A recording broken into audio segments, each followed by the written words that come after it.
Hello guys, what is up? Welcome back to my channel, Erin L Money, where I discuss making money, saving money, investing money, and everything else to do with money. Today it is Friday, which means we are going through my last 2 weeks of where did my money go? And also setting up my budget for the next 2 weeks. If you haven't already, definitely subscribe below. I do appreciate the subscribes. And if you do like the budget template that I use to keep track of my money, go ahead, take a look at the description box below. I've got a link to my Etsy store. It's an instant download. And yeah, let's get started. All right, here we go. So this is for the period of August 7th to August 20th. Today I am using 2 pens, red for where I go over because unfortunately I did go over in a couple categories, and green where I am on budget or it was the exact same. So let's start off. So I had planned that I was going to have a carry forward of $1,050. I actually dropped my cushion because this is the amount of money that I have in my account. This is my cushion. So I thought $1,000 was quite a generous cushion, and I dropped that down to $750. And that was last period, and I ended up putting extra money aside into my savings. So my salary was $2,140.97. That was just slightly more than I had planned. I actually ended up coming in with $73.49 of other. Now, this is because I put my goal to return the dress. I needed to return a dress I bought. So there's $33.49 there. And then the other bonus that I had this period that I didn't realize was government does their child care benefit on the 20th. So that actually came in with this period. So that was an extra $318.53 that I wasn't expecting. So all in together, I started the period off with $3,282.94. Now my pension, I ended up putting aside, because this is based on how much I earn, and that came out to $246.07. I don't know why I'm putting it in red, because it's always good when you put extra money into your bank accounts. But savings fund, so my auto transfer of $425, and my TFSA, I put $50 into that as planned. Now $50 doesn't seem like a lot, but $50 every 2 weeks ends up being $1,200 a year, and that's something when then you consider the compounding over years. So anyways, even a little bit of money helps. So transfer that over. So in total, auto savings, we had $721.03. That left me with $2,561.91. So now over here to the fixed expenses, this was my month. This period, I really did not have a lot of expenses. My rent didn't come out, my car insurance, those sort of things. So Netflix was only $13.99. My life insurance is $22.05. My iTunes is more than $10, and I should probably bump up this budget. I don't know, we're talking literally less than $1, so it's not a big deal. And then iCloud was $4.19. So altogether, my fixed expenses were $51.42 for the period. I've said this in previous videos. I have been working on this for well over a year at trimming down all of my expenses and really making whatever monthly expenses I do have as small as I possibly can.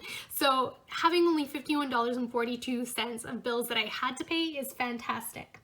So at the end of this, I was left with $2,510.49. So now this is where it gets interesting, and I did not do a great job of staying on budget. I didn't check in with myself after 1 week like I typically do, and so when I don't check in, when I don't review my spending each week, I find I just start losing track and I just start spending a whole lot more. So that's a big tip, is to check in every week at least with how much money you've spent. It'll certainly stop you from spending money. So groceries, instead of the $3.50, it was $3.55.64. A little bit over. Gasoline, I ended up putting in $141.38. And if you remember last period, I didn't fill up at all. So I went a full 2 weeks with no fill up. My tank was empty. Miscellaneous, this is also where I went over with $158.70, and this was just silly little spending. So I will remember to check in this week, so in a week, so that I don't let my spending get out of control. In total, that came to $655.72, almost $75 over than what I budgeted, so that hurts. And in the end, I was left with $1,854.77. So I still want to have at the end of this $1,700, because next period is where I have my rent, I have my after school care for the kids, I have car insurance, I've got a lot of expenses. So I know as a minimum going into that like big period of, I need to have at least $1,700 in my account, and that will still provide for at least a $750 cushion, but still, I don't know why. I think I could probably drop that cushion a little bit more. I know a lot of people sometimes will use $200 cushion, but anyway, there we go. That's where it was. So with leaving myself $1,700 to roll into the next period, that meant I only got to put aside an extra $154.77. And the reason why this is going into my savings funds, or I sometimes call them my spending funds, because that's really what it is for. The reason why this is my goal is because I am trying to save for my appliances, which when I move into my new house, I'm buying a house, and this will be October 15th, is the new move-in date. I'm gonna have to buy myself dishwasher, washer, and dryer. So of this $154.77, part of this is going to clothing, because I did have, when I did return my dress, and so that was $33.49, and the remainder of that is going to my appliances, and that is going to be $121.28. Okay, so the whole picture of spending isn't complete until I also take a look at my reserve, my sinking funds, my spending funds, as I like to call them. So on August 7th, which was the beginning of the period, the 425, which I described before, where, whoops, my pen just went flying, where I put in 425 into my savings funds. That goes here. So on August 7th, into this account, there was 425. Then, as we saw at the very end, I had the 154.77 left over. That got transferred into this account as well. So in total, this account got $579.77 added to it. So here's how I split the 425. These are just standard. That's what I put into each of those funds within this savings account. And then I added in the extra $33.49 to my clothing, so that came to a total of $93.49. And then the $121.28 that was left over got put over here into my appliances. Over the period, I ended up spending $70.75, and that was on gymnastics for my daughter for the fall. And then all together, this is what the ending balance is. So at the end of the period, Barley, okay, my dog's licking me in the face. This little guy right here, he likes to see what I'm doing. And yeah, I do film on the floor.